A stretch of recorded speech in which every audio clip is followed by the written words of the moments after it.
그런데 우리는 보이는 죄, 특히 크게 보이는 죄에만 집중하고 가려진 자신의 죄에 대해서는 무감각하게 되었습니다. 교회는 이 일에 대해서 목숨을 걸고 막아야 합니다. 하지만 더욱 겸손한 모습으로 나아가야 합니다.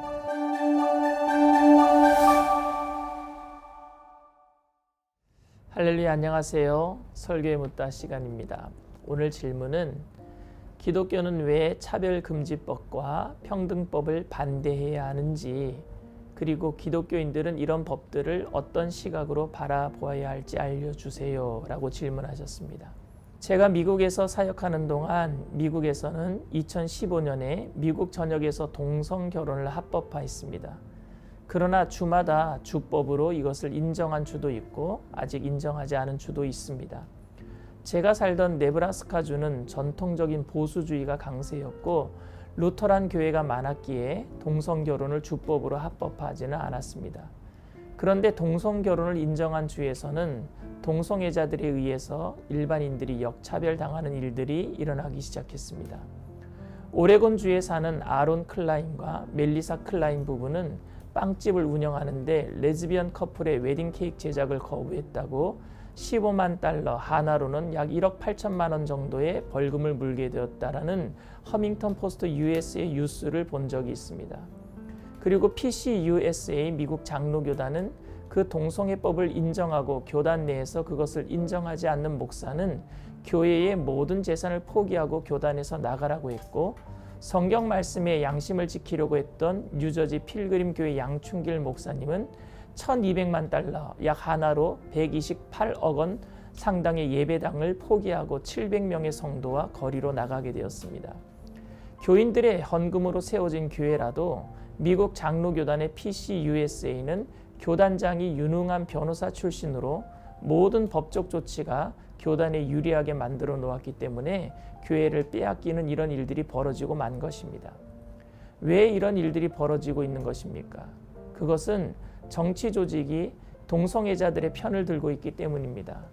동성애자들은 그동안 힘없이 교회에서 핍박을 받아왔습니다. 교회 전체가 그런 것은 아니지만 동성애자들 대부분은 자신들의 행위에 대해 죄책감도 있고 그래서 민감하게 반응하는데, 기독교인들은 그것을 공개적으로 소돔과 고모라가 멸망받은 죄로 여기고 동성애자들을 교회에서 정죄했던 것입니다.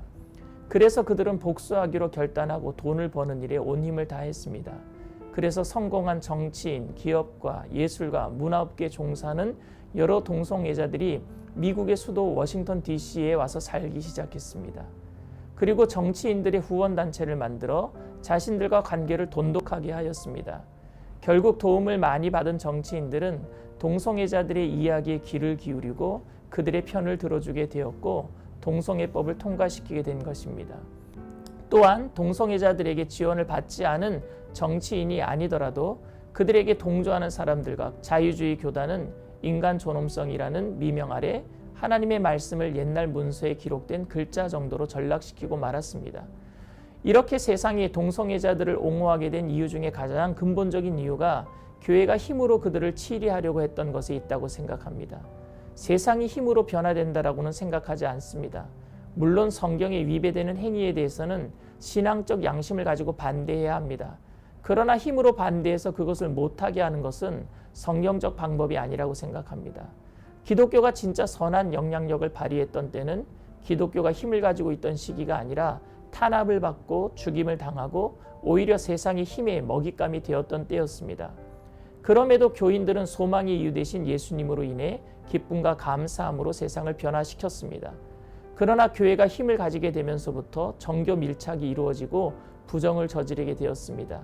주님은 의인 한 사람이라도 있으면 이 땅을 심판하지 않으시겠다고 하셨습니다.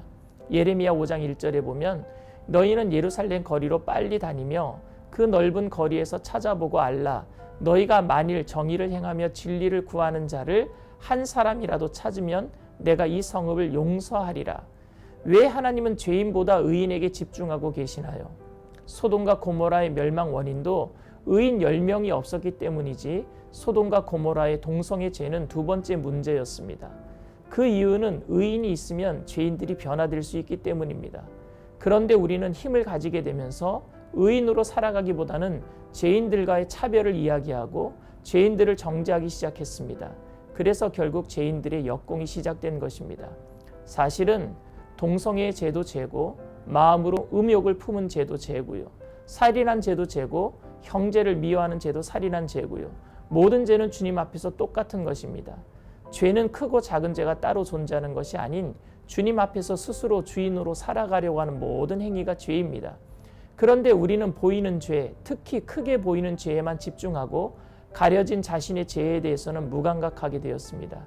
그러니 세상 속에 보이는 죄를 짓고 살아가는 죄인들이 그런 교인들이 미워서 역으로 공격하는 것입니다. 너희들도 죄인 아니냐 이런 뜻이지요. 차별금지법과 평등법, 말 자체는 너무 좋은 말입니다. 마치 그 법을 반대하면 차별하는 사람, 평등한 삶을 원하지 않는 사람으로 비춰지기 쉽습니다. 그러나 대한민국 헌법 11조 1항에 모든 국민은 법 앞에 평등하다. 누구든지 성별, 종교 또는 사회적 신분에 의하여 정치적, 경제적, 사회적, 문화적 생활의 모든 영역에 있어서 차별을 받지 아니한다고 명시되어 있습니다. 그렇기 때문에 차별금지법과 평등법의 제정은 이미 시행되고 있는 법 이외의 법을 만들어 특별한 사람들을 위한 법이 되어서 신앙적 양심과 전통적 예의 범죄를 지키고 살아가는 많은 사람들을 역차별하는 상황이 발생될 수밖에 없습니다. 교회는 이 일에 대해서 목숨을 걸고 막아야 합니다. 하지만 더욱 겸손한 모습으로 나아가야 합니다.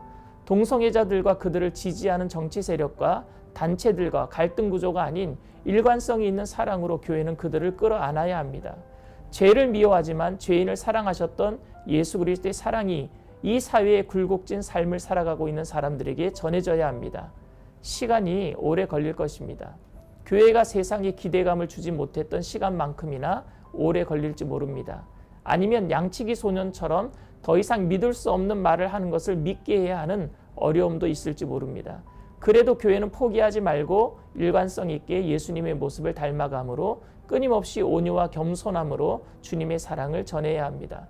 저는 주님이 다시 재림하시기 전에 교회가 마귀를 발등상 삼고 일어섬을 믿어 의심치 않습니다. 세상은 아직 주님 발 앞에 무릎 꿇지 않았지만 교회만큼은 주님 발 앞에 무릎 꿇는 모습이 있어야 합니다. 결국 주님의 재림의 때에 모든 열방이 주님 발 앞에 무릎 꿇고 주님의 통치하심 앞에 겸손히 나아가게 될 것입니다. 그때까지 우리 모두 변화되지 않고 죄악이 더욱 만연한 세상을 향해 주님의 사랑을 전하며 겸손하게 삽시다.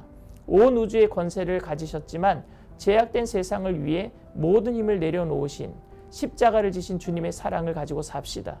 모든 사람이 결국 그 십자가 사랑 밑에서 변화되게 될 줄 믿습니다. 할렐루야. 다음 시간에 뵙겠습니다.